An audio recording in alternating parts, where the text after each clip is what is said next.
وصدق رسوله النبي الكريم ونحن على ذلك من الشاهدين والشاكرين والحمد لله رب العالمين اللهم صل على محمد وعلى آل محمد كما صليت على إبراهيم وعلى آل إبراهيم إنك حميد مجيد اللهم بارك على محمد وعلى آل محمد كما باركت على إبراهيم وعلى آل إبراهيم إنك حميد مجيد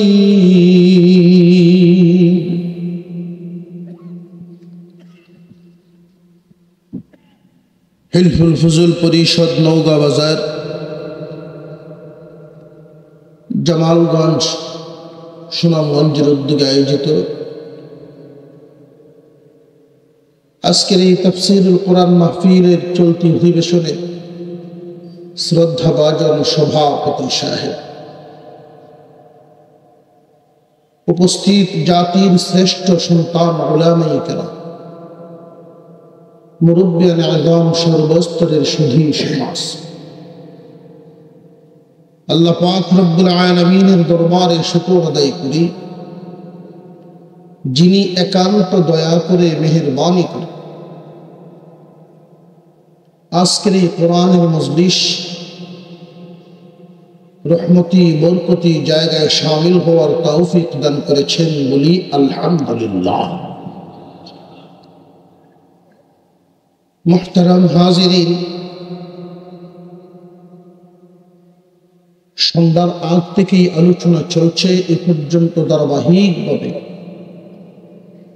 উলামায়ে কেরামের জবান থেকে বিভিন্ন দিক নির্দেশনামূলক আলোচনা শুনেছেন, আরো শুনবেন। আজকের মাহফিলের অত্যন্ত মহব্বতের ব্যক্তিত্ব, আকর্ষণীয় ব্যক্তিত্ব, সারা বাংলার আলোড়ন সৃষ্টিকারী বক্তা হযরতুল আল্লাম হযরত মাওলানা মুফতি নাসিরউদ্দিন আনসারী সাহেব, তিনিও হাজির হয়ে গেছেন বলি আলহামদুলিল্লাহ। খুব বেশি লম্বা চূড়া আলোচনা না, যতক্ষণ আলোচনা শুনবো মনোযোগের সাথে শুনবো, আর যা শুনবো আমলের নিয়তে শুনবো। আল্লাহ কবুল করেন, জবান খুলে বলেন আমিন। নবীজির সামনেও সাহাবীরা আলোচনা শুনতে যাইতেন, 1.5 ঘন্টা 2 ঘন্টা এত সময় পাইছেন না। 1 থেকে 1.5 মিনিটের ওয়াজ। এমনও ঘটনা আছে 150 মাইল দূর থেকে আইছেন আর ওয়াজ পাইছেন। কেউ যদি স্বামী স্ত্রীতে মিল চাও, 1 প্লেটে খানা খাও, ওয়াজ শেষ। কিন্তু এই কথা স্বর্ণের চেয়েও দামি মনে করে নিয়ে গেছেন, আমল শুরু করে দিয়েছেন। যেই আমল শুরু করেছেন, আল্লাহ রসুলের জবান মোবারকের কথা, ফল আসেন নাই। আমল শুরু হয়েছে, সাথে সাথে ফলও শুরু হয়েছে। বিবি জিজ্ঞাসা করেন স্বামী, হয়ে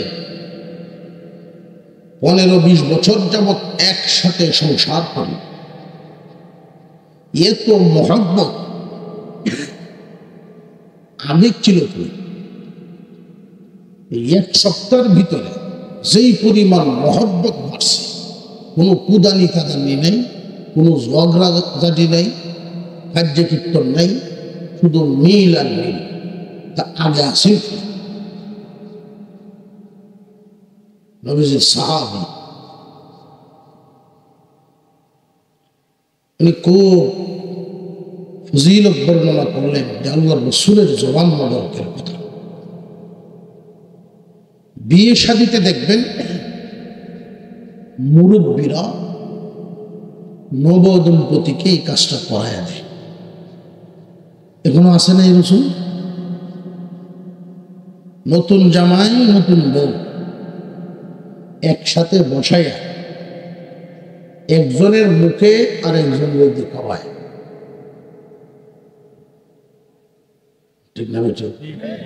মুরব্বীরা দিয়ে মাথা না বুলিয়েছি আছে না নাই? এখন আছে। এর দ্বারা কি বোঝায়? এটা কি? সেটা হলো তোমাদের মুরব্বীদের উপস্থিতিতে এই জুরি মিলাইয়া দিলেন, এই প্রথম তোমাদেরকে খাওয়ানো শিখাইয়া দিলেন একজন আরেকজনরে। এই যে মুখে উঠায়া খানা শুরু করল, এইভাবে যেন মরণ পর্যন্ত চলে। আমরা যে বুঝছেন বলে দিন, তাও আবার দেখে না আরে হুজুর ছায়া বুঝছেন না, লইছে যে প্লেট লইয়া বউয়ের মুখ না দিয়া সাইডে আর জুলুম বদলতেছে, তাই না এত দূরে করে মুখে দিক দিয়া বলে চাইছে।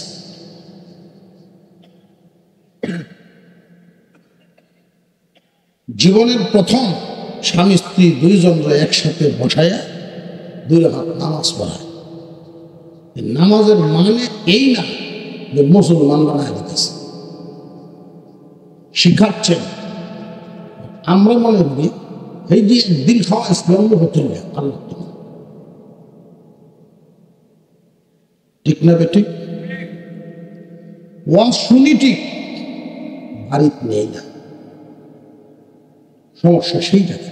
আর আমরা মহিলা মা বলবো ভদ্রলোক, এই ভদ্র মহিলারা যদি জিজ্ঞাসা করতেন যে কি আনলেন দেন আমারে, তাহলে আমার হুঁশ থাকত।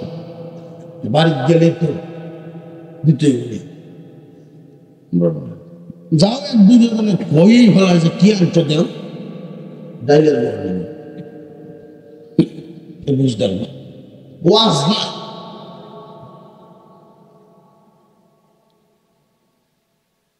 আমরা একদিন দুনিয়ায় ছিলাম না, একদিন থাকবো, ঠিক না বেটে? এই বিশ্বাস আমাদের আছে না নাই? তবে এই বিশ্বাসটা যদি একজন বিধর্মীকে জিজ্ঞাসা করে, একদিন ছিলাম না একদিন থাকবো না, সেও একমত, ঠিক ছিলাম না তো। তাহলে বোঝা গেল ইমানদারের যে বিশ্বাস, যে কথা, আমার বিশ্বাস আর আমার কথা এক হতে পারে না। একদিন ছিলাম না একদিন থাকবো না এটা যথেষ্ট না। মুমিন মুসলমানের আরেকটু বিস্তৃত চিন্তা চাই। যেদিন ছিলাম না কোথায় ছিলাম, যেদিন থাকবো না কোথায় যাব। এই দুনিয়ার জমিন থেকে আমরা বিদায় হব, দুনিয়াতে থাকবো না, চলে যাব। এই হবর চিন্তাটা অনেক দূর মনে হয়, চলে যাব কথাটা অনেক দূর মনে হয়। যে এখনই মরতে পারে এটা বোঝা যায় না। অথচ আমরা এই দুনিয়া থেকে একদিন বিদায় হব বা চলে যাব, এভাবে না। অন্তরে বসাইতে হবে দুনিয়া থেকে চলে যাচ্ছি, যাব না যাচ্ছি।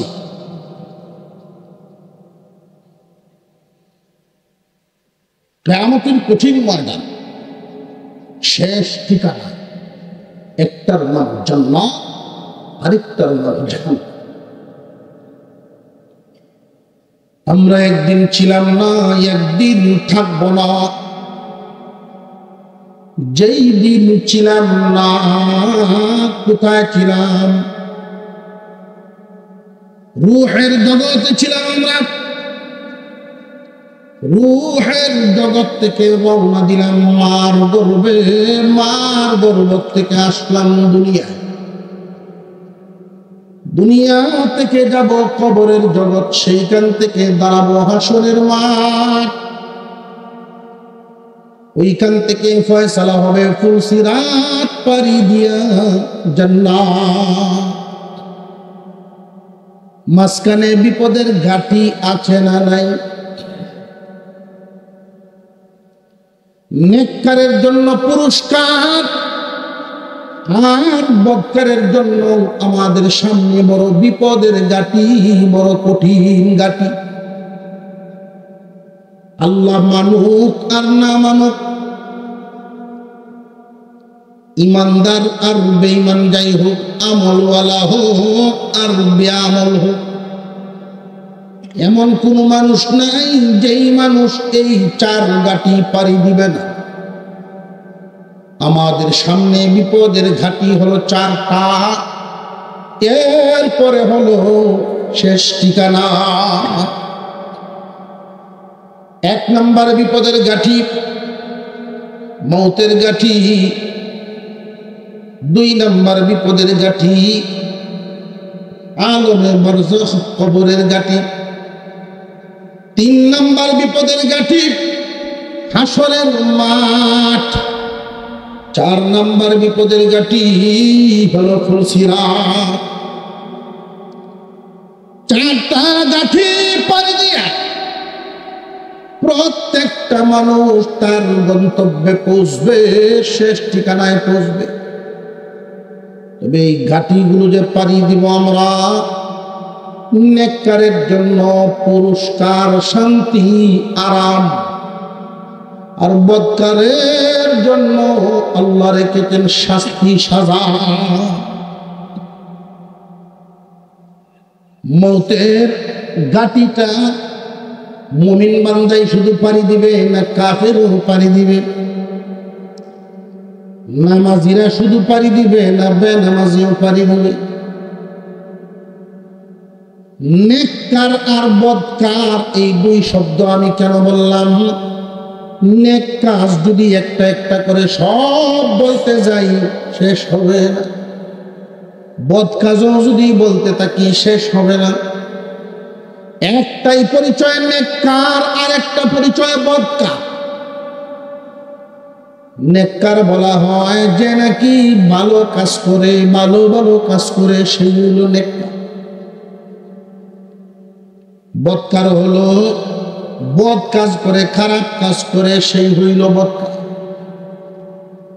ভালো কাজ যত আছে দুনিয়ার জমিনে, সব চাইতে উত্তম এবং শ্রেষ্ঠ ভালো কাজ আল্লাহর হুকুম ফরজ ওয়াজিব পালন। আল্লাহর হুকুম ফরজ ওয়াজিব পালন করা সবচেয়ে ভালো কাজ। আমরা অনেক সময় কম দামা জিনিস আর বেশি দামা জিনিস সমান ভাবে, বেশি দামা জিনিসটা কম দামে বিক্রি করে দিই, আর কম দামাটা বেশি দাম দিয়ে দিই। এই হলো আমাদের হিসাবের ভুল।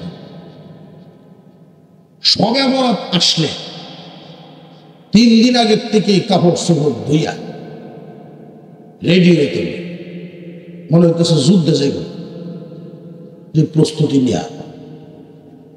অথচ প্রতিদিন 5 ওয়াক্ত নামাজ ফরজ। কথা বুঝে আসছে? সারা রাত যদি সবে বরাতের রাতে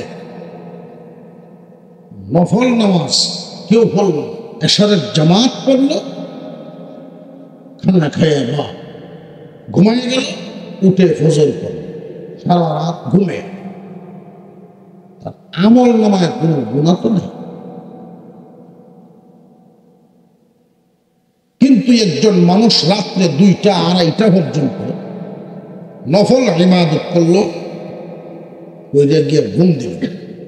ঘুমানোর সময় বিবি সামনে হয়ে গেছে, সাবধান, তুমি তোমার হুরুত্তা লইয়া সকাল 10টার আগে আমার দ্বারা ইবাদত করিস। হজুর জেগেল, খবর আছে না? এই অনুশোচনা, এই চিন্তা আছে। তার হিসাব হইল 1টা পর্যন্ত নফল নামাজ যে কয়েক বস্তা হয়েছে, এখন তো বুঝুন না কি।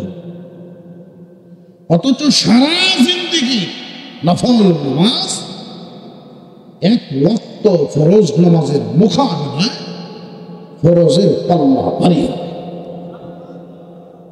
মাপ জানি না। কম দামা জিনিস বেশি দাম দিয়ে কিনি, আর বেশি দামে দৌড় কম দামে বেশি। নেককার আর বদকার কেমনে চিনবেন, কেমনে জানবেন? নিজেরাই চিনতে হবে, নিজেরা বুঝতে হবে। 5 ওয়াক্ত নামাজ আল্লাহর হুকুম, 5 ওয়াক্ত নামাজ। ধান কাটা শুরু হয়ে গেছে, দাওয়া কাটা শুরু হইল। দেখবেন ধান কাটার অজুহাতে, দাওয়া কাটার অজুহাতে অনেক মানুষ নামাজ তো সারেই, রোজাও ছেড়ে দেয়। মাথা দেখুন আস্তে আস্তে লড়ে না,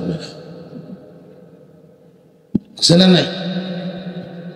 ছেলে মেয়ে বড় হয়েছে, বালেক বালেগা, পরীক্ষা আসতেছে, মেট্রিক পরীক্ষা দিব, ডিম খাওয়ায়, দুধ খাওয়ায়, খাম নাই, হুক রোজা ছেড়ে দাও। দিনটা বড় সরা পরীক্ষাইতেছে, ধরো দে। এই হিসাব নাই, বিধান টাকার হিসাব। আল্লাহর হুকুম, ফরজ বিধান। 5 ওয়াক্ত নামাজ দৈনিক, 1 মাস রোজা, বছরে 1 বার। মুসলমান ইমানদার ভাইরা আমার, যেই মানুষটা ফরজ ওয়াজিব ছাড়ে না, লোকটা কি বদকার না নেককার?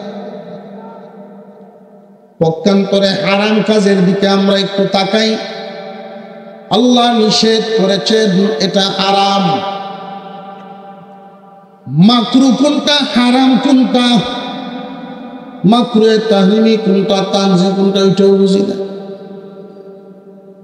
লক্ষ্য করে দেখবেন, বড় বড় গুনাহ করি, আমাদের কাছে গুনাই মনে হয় না।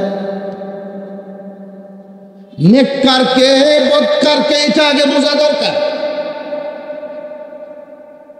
যদি একজন মানুষ সারা রাত নফল নামাজ পড়ে, ফজরের নামাজ পড়লো না, আগেই না পড়ে ঘুমায় গেছে, উঠছে সকাল 10টায় 11টায়, ফজর হয়ে গেছে, পড়তেই পারে নাই, কিন্তু সারা রাত নফল ইবাদত করছে। সাধারণ মানুষদের নজরে এই লোকটা হলো নেককার, সারা রাত ইবাদত বোঝা। কিন্তু আল্লাহর নজরে ফজর যে চলে গেল, নেককারের কাতার থেকে নাম ছুটে গেল। বুঝে আসতেছে? পরীক্ষার হলে যে প্রশ্নপত্র দেওয়া হয়, কোন প্রশ্নের উত্তর দিতে পারলে কত নাম্বার পাওয়া যাবে, প্রায় প্রশ্নপত্রের পিছনে উল্লেখ করা থাকে যে এই প্রশ্নের উত্তর দিলে 10 নম্বর, এটা 7টা যদি দেয় 5 নম্বর, আরেকটা আছে 2 নম্বর। এক এক প্রশ্নের উত্তর নাম্বারের পরিমাণ বেশ কম আছে। ঠিক তেমনি শরীয়তের বিধিবিধান পালন করার ক্ষেত্রে আল্লাহ আদেশ নিষেধ, কোনটার মান কত, কোনটা পালন করলে নেকির পরিমাণ কত, এটা আমরা বুঝি না। এজন্য কম দাম দিয়ে বেশি দামা জিনিস, বেশি দাম দিয়ে কম দামা জিনিসের বেচা কেনা। সময় ব্যয় করলে সামান্য মেহনতে যেই সওয়াব আমি পাইতে পারি, সারা রাত মেহনত করলেও এই সওয়াব হইত না। এটা বুঝি না। তো স্বাভাবিকভাবে সাধারণত ইসলামকে মনে রাখার জন্য, সুবিধার জন্য একটু ছোট আকারে আমরা ভাবনা করি, চিন্তা করি। নবীজির একজন সাহাবী আল্লাহর রাসূলের সামনে হাজির হন। সুবহানাল্লাহ। পিছনদের জায়গা অনেক, যদি যুবক ভাইরা এদেরকে ঘুরিয়ে বলতেন সামনে আরো বড় দেখা গেল, আপনারা সুবহানাল্লাহ আলহামদুলিল্লাহ কইলেন তেরাও লাগে সাইডে দেয়, সামনে আগে ভালো, এই সাইডে দেখে সবাই একসাথে মিলেমিশে বসি। আল্লাহ পাক আজকের এই মাহফিলকে কবুল করেন, জবান খুলে বলি আমিন। হুজুর আকরাম সাল্লাল্লাহু আলাইহি ওয়াসাল্লামের সামনে একজন সাহাবী হাজির। ওগো নবীজি, আমি কালিমা পড়ে মুসলমান হয়েছি, আমি একজন নতুন মুসলমান, আমি গরিব মানুষ, পরের ক্ষেত খামারে কাজ কর্ম করে সংসার চালাই, নিজে চলি। ইসলাম গ্রহণ করেছি, কালিমা পড়েছি। নবীজি গো, ইসলামকে আমার এমন ভাবে বুঝায় দেন যেন সহজে বুঝতে পারি, আমলও করতে পারি। আল্লাহর রাসূল বলেন, শুনো, ইসলামের খুঁটি হলো 5টা। ইসলামের বেনা কয়টা? রজুলে জানবিরে সুরাইয়া বাইসাবে উত্তর দিছে, আমি না বললে চলব, তাহলে আওয়াজ দূর যেত। ইসলামের বেনা কয়টা? নবীজি বলেন, শুনো রে সাহাবী ভাই, বসো, 5টার মধ্যে একটা তোমার আদায় হয়ে গেছে, কালিমা পড়ে মুসলমান হয়েছে। বাকি রইল তোমার 4টা। পরের ক্ষেত খামারে কাজ করো, এটা দিয়েই সংসার চালাও। এতে বোঝা গেল তুমি ধনী না তুমি গরিব। ভাই মুসলমান, শোনো, হজ এবং যাকাত আল্লাহ তোমার উপর থেকে মাফ করে দিলেন, সরায়া দিলেন। এই হুকুম তোমার উপরে মাফ। গরিব হওয়ার কারণে হজ যাকাত আদায় করতে হবে না, এটা ফরজ বিধান না তোমার জন্য, এটা ফরজ না। হজ এবং যাকাত আল্লাহর পক্ষ থেকে তোমার জন্য মাফ। এই জন্যই কিয়ামতের কঠিন ময়দানে অনেক মানুষ আফসোস করবে, আফসোস করবে, হায় রে দুনিয়ায় কেন গরিব মানুষ রইলাম না। দুনিয়ায় যদি গরিব থাকতাম, যাকাতে হিসাব নিকাশের সামনে আইসা আসামি হইতাম না, হজ পালনের জন্য জবাবদিহি হইত না। অথচ দুনিয়ার জমিনে অনেক মানুষ আফসোস করে, আল্লাহ ধনী কেন বানাইল না। এই দুনিয়ায় মানুষ আফসোস করে ধনী কেন হইল না, ওইখানেতে আফসোস হবে গরিব কেন হইল না।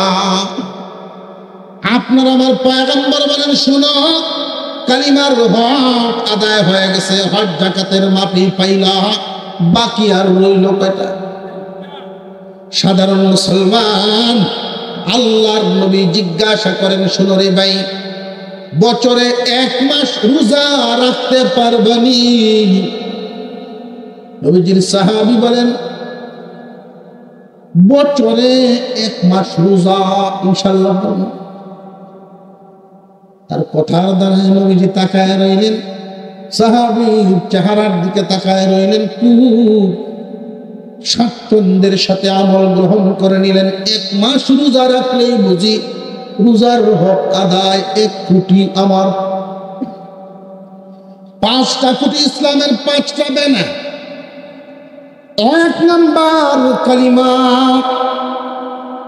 কালিমা পড়েই মুসলমান হলাম। শেষে হজ এবং যাকাত গরিব হওয়ার কারণে আল্লাহর পক্ষ থেকে মাফ। বছরে 1 মাস রোজা, বছরে 1 মাস রোজা। আল্লাহর নবী বলেন শুনুন, তাহলে তো ইসলাম মানা, নেককারের কাতারে নাম লেখানো, আল্লাহকে খুশি করে জান্নাতে যাওয়া তোমার জন্য বড় সহজ।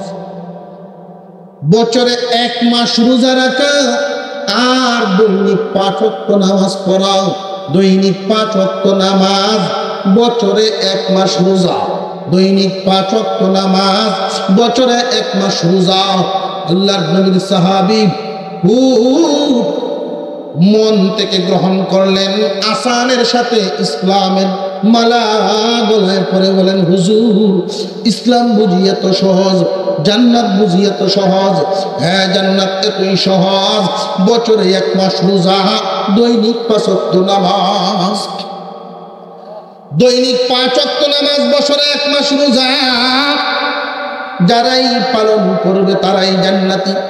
নবীজির সাহাবী খুশি দেখে মিছিল দেয় যেমনে, সাহাবী বলা শুরু করলেন এমনে।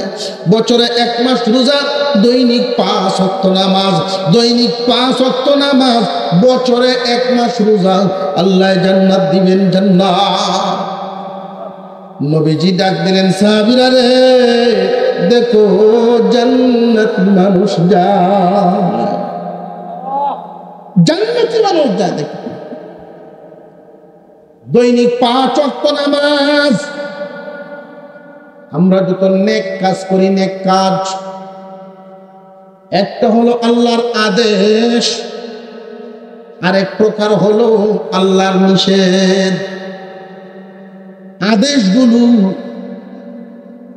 ফরজ এবং ওয়াজিব, নিষেধগুলো হলো হারাম। আল্লাহ পাক রব্বুল আলামিন বান্দার প্রতি এই 2 ক্ষেত্রে যে খুশি হন, সিরিয়ালের দিক খেয়াল রাখবেন। আল্লাহ পাকের কোন বান্দা ফরজ ওয়াজিব পালন করলো, হারাম থেকে বেঁচে রইল, ফরজ ওয়াজিব পালন করলো, হারাম কাজ থেকে বেঁচে রইল, অর্থাৎ ফরজ ওয়াজিব ছাড়ে না, হারাম কাজটা করে না, এই যদি হয় তার স্লোগান আর প্রচেষ্টা, ফরজ ওয়াজিব ছাড়বে না, হারাম কাজ করবে না, শয়তানের ধোঁকায় পড়ে যদি কখনো গুটিয়া যায়, এমন ভাবে তওবা করে আল্লাহকে খুশি না করে নিজে খুশি হয় না। আল্লাহ পাক রব্বুল আলামিন এই বান্দাদেরকে নেককারের কাতারে নাম উঠায় দেয়। এরা নেককার, আল্লাহর আদেশ মানে, নিষেধ থেকে নিজেরে বাঁচায় রাখে। তবে মুসলমান ইমানদার ভাইরা আমার, ফরজ ওয়াজিব পালন করলে আল্লাহর আদেশ মানা হয়, হারাম কাজ ঘটে গেলে আল্লাহর নিষেধ অমান্য হয়। ফরজ ওয়াজিব পালন করা, হারাম থেকে বেঁচে থাকা, এই 2টার ক্ষেত্রে খেয়াল রাখবেন। একজন মানুষ যদি 5 ওয়াক্ত নামাজ পড়ে, ফরজ বিধান পালন করে, এর একটা মর্তবা, এর একটা মর্যাদা আল্লাহর পক্ষ থেকেই বান্দাকে দেওয়া হয়। তবে মনে রাখবেন, কোন বান্দা যদি হারাম থেকে নিজের নফসকে যুদ্ধ করে বাঁচাইতে পারে, তাহলে আল্লাহ যে মর্তবা মর্যাদাটা দেন, পালন করার চাইতে বেঁচে থাকার বদলাটা অনেক ওজন হয়। বুঝাইতে পারছি কিনা বিষয়টা? আবারও বলি, ফরজ ওয়াজিব আল্লাহর আদেশ, হারাম কাজ আল্লাহর নিষেধ।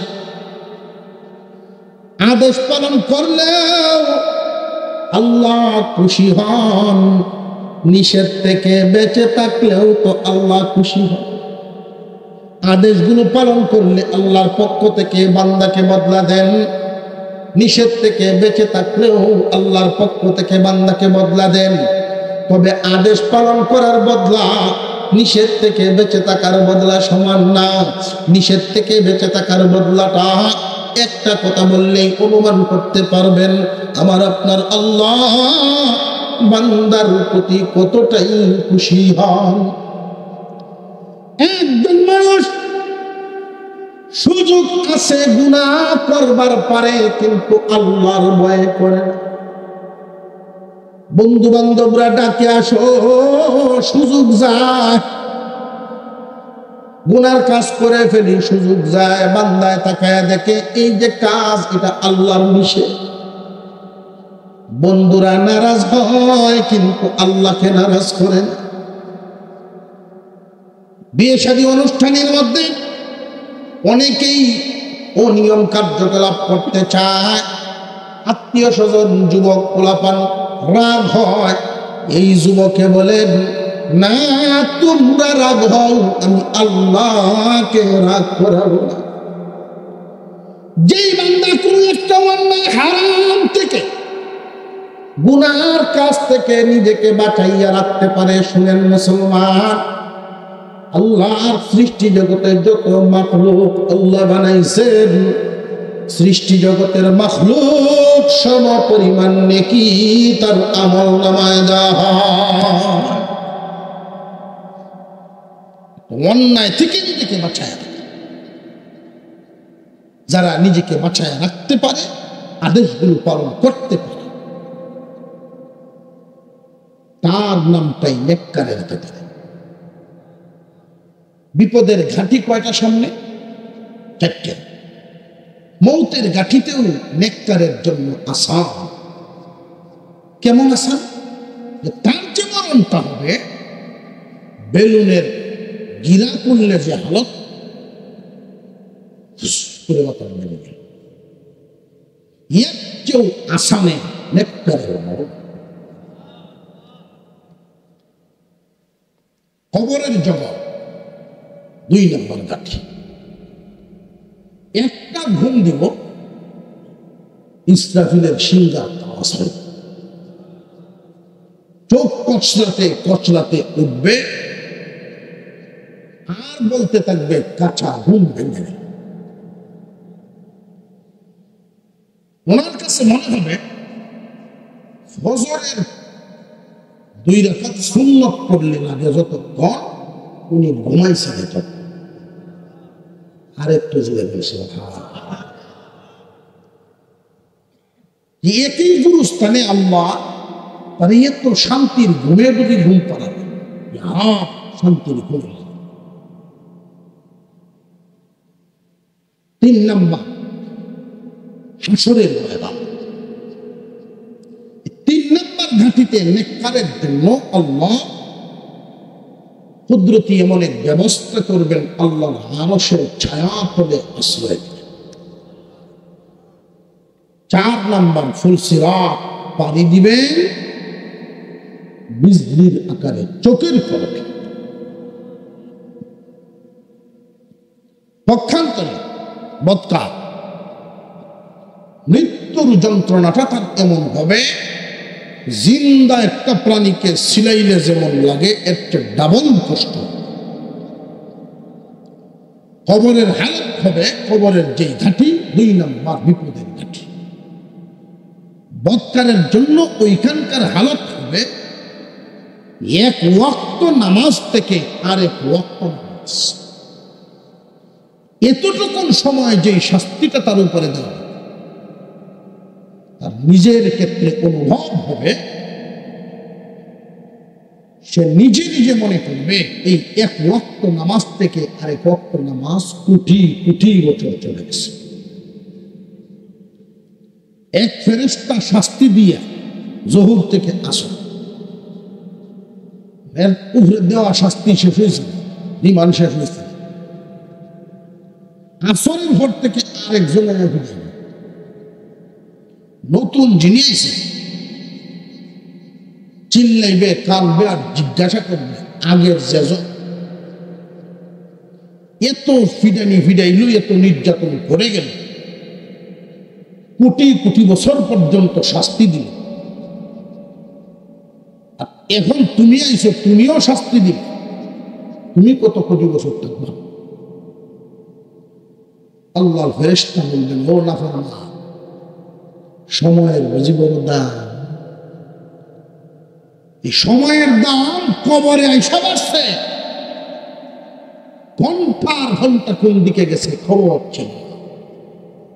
এখন বুঝি সেকেন্ড মিনিটের গুরুত্ব বাড়ছে 90। শোনো, জোহর থেকে আসর পর্যন্ত একজন তোমার নির্যাতন করে গেল, আমি আসর থেকে মাগরিব পর্যন্ত চালাই বলবে। এইভাবে এক ওয়াক্ত নামাজ থেকে আরেক ওয়াক্ত নামাজ পর্যন্ত তার কাছে কোটি কোটি বছর মনে হইবে। বদকারের জন্য মরণ কষ্ট, বদকারের জন্য কবরের জগত কষ্ট, বদকারের জন্য হাসরের ময়দানও কষ্ট। এই সূর্যের চাইতে বহুগুণ বৃদ্ধি করে সূর্যটা নামানো হবে মানুষের আধা উপর। মগজ গলে গলে পড়তে থাকবে, মগজ গলে গলে পড়তে থাকবে, হায় হায় করতে থাকবে মানুষ। এত নির্যাতন, এত নিপীড়ন তৈরি হবে। কিয়ামতের কঠিন ময়দানে নেককারের হালত আরশের তলে, বদকার থাকবে খোলা মাঠে। ফুলসিরাত পাড়ি দেওয়ার ক্ষেত্রে গিয়া নেককার যাবে বিজলির আকারে, বদকার কেটে পড়ে যাবে। নেককারকে বদকারকে কার সাজা কি হালত। ফরজ ওয়াজিব ছাড়ে না, হারাম কাজটা করে না। নফল ইবাদত মনে যদি চায়, সুযোগ যদি পান, নফল ইবাদত অতিরিক্ত ইবাদত যার যত হইব বেশি, তিনি তত বড় ওলি। কিন্তু ফরজ ওয়াজিবের ঘাটতির কোনো মাপ নাই, শাস্তি নিতে মহিলা।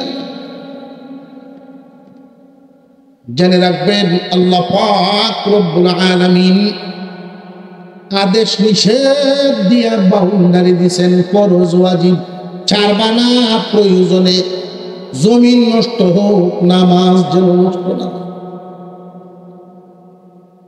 হারাম কাজটা করবা না, ইনকাম কম হোক, এটা দিয়েই চলবা, হারাম খাইতে হাত বাড়াইবা না। বর্তমান সময়ে মুসলমান হালাল হারাম বেদ বিচারেই করে না। নবীজি সাল্লাল্লাহু আলাইহি ওয়াসাল্লাম বর্ণনা করে গেছেন, এমন এক সময় আসবে আমার উম্মতেরা একটা দল, আমার উম্মতের এক দল এমন এক পরিস্থিতি তৈরি করবে, তার সামনে বেশি হওয়া গর্বের ব্যাপার। বেশি হইলেই ওই উম্মত খুশি হইবে, কিন্তু হালাল না হারাম, পাক না না পাক, ওইটা চিন্তা করবে না। পাক না না পাক, ওইটা চিন্তা করবে না। ঢাকা শহরে মন্ত্রণালয়ে সে চাকরি করে 20-25 হাজার টাকা বেতন। শহরে যদি কেউ 20-25 হাজার টাকা বেতনে চাকরি করে, ভালো কোন ফ্ল্যাট বানানো পারবে, কিন্তু তার বাসার যে অবস্থা, কেউ ঢুকলে এত সুন্দর মনোরম পরিবেশ করে সাজাইছে, হিসাবে মিলে 8-10 বছরের ব্যবধানে এলাকার নাম করা ব্যক্তি হয়ে গেছে। সে এমনি 1000 কোটি টাকার মালিক। 1000 কোটি টাকার মালিক যখনই বাড়িতে আসে, আশপাশ এলাকার মানুষ তার কাছে এসে ভিড় করে, হাত পাতলে কেউ ফিরত নাই। এখন নগাঁও বাজার 5-7জন যেখানেই বলে আলাপ এটাই শুরু হয় না। আল্লাহ তারে যেমন ধন দিছে, তেমন মন হও দিছে। এই আলাপ আছে নারে তাকবীর, এই কোতানে কামে করে নারে তাকবীর, মোহাম্মতের মানুষ বন্ধুবর হযরতুল আল্লাম হযরত মাওলানা মুফতি নাসিরউদ্দিন আনসারী সাহেব সুললিত কণ্ঠের অধিকারী, মানুষের হৃদয়ে ছুঁয়ে যায়, মন থেকে যে কথা সেটা আসলে অন্তরে জ্ঞান। আল্লাহ তাআলা নেক হায়াত দান করুক হযরতের, আমরা বলি আমিন। আল্লাহ তাদের ধন দিছে, কেউ খালি হাতে দেয়। আচ্ছা, এই যে 1000 কোটি টাকা দৌলত ধন আল্লাহ দিছে, কথাটা বুঝবেন কিন্তু, যে তো আল্লাহর দেওয়া না, এর কামাই। যদি মনে হয় আমি কামাইলাম নাকি, উভরে আয়া হচ্ছে, যদি উভরে আয়া হুরিয়া তাহলে শয়তান হচ্ছে, আল্লাহ না। আল্লাহর দেওয়া 20-25,000, এটা বেতন। আল্লাহ বান্দাকে হারাম মাল দেন না, বুঝে আসতেছে? 1000 কোটি টাকার মালিক হইয়া মান নামে মহিলা মাদ্রাসা দিচ্ছে, বাবার নামে ছেলেদের মাদ্রাসা, নিজের নামে মসজিদ, আল্লাহর ঘর। চা কামাইছি কিছু দেখলাম, আব্বাও যাও আম্মাও যাও, তারা বেহেশতে থাকলো। নিজের নামে যেহেতু আল্লাহর ঘর করে বসে, তাহলে আল্লাহ আমরা না দিলে হিসাবটা এমন মনে হয় মিলাইছে, সেল চলে আসতে গেছে, অথচ একটাও আল্লাহর কাছে কবুল। হারাম আল্লাহ দেন না, আল্লাহর রাস্তায় দিলে আল্লাহ দেন না। আল্লাহ আমাদেরকে বুঝে আমল করার তৌফিক দেন বলুন আমিন। ওয়া আখিরু দাওয়ানা আনিল হামদুলিল্লাহ।